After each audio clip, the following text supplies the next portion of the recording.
روزہ افطار کرنے کی دعا اور اس کا جو صحیح طریقہ ہے وہ اس طرح ہے کہ بسم اللہ پڑھ کر سب سے پہلے ہم کھجور سے روزہ افطار کریں گے، یا جو بھی چیز اللہ تعالیٰ نے میسر کی ہے اس سے روزہ افطار کریں گے۔ اس کے بعد پانی پئیں گے، پانی پینے کے بعد دعا پڑھی جاتی ہے، ذہب الظمأ وابتلت العروق وثبت الاجر انشاءاللہ۔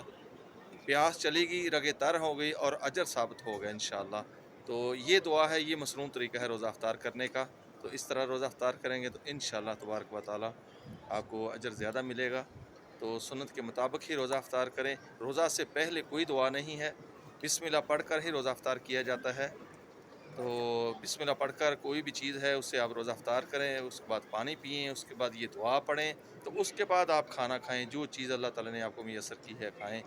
تو یہ ہے طریقہ، یہ دعا ہے اصل مسنون روزہ افطار کرنے کی۔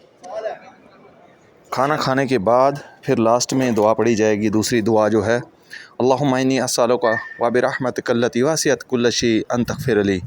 تو یہ دعا کھانا کھا کے جب فارغ ہو جائیں گے تو آخر میں پڑھیں گے۔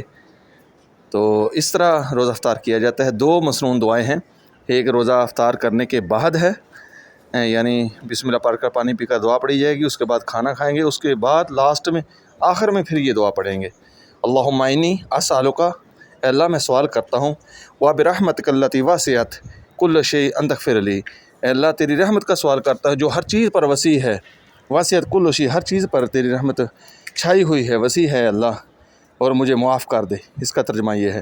تو اس طرح افطاری کا یہ مسنون طریقہ ہے۔ اللہ تعالی ہم سب کو قرآن و سنت کے مطابق زندگی گزارنے کی توفیق عطا فرمائے اور ہمارے لیے ساری آسانیاں پیدا فرمائے، آمین۔ جزاک اللہ خیر۔ السلام علیکم ورحمۃ اللہ وبرکاتہ۔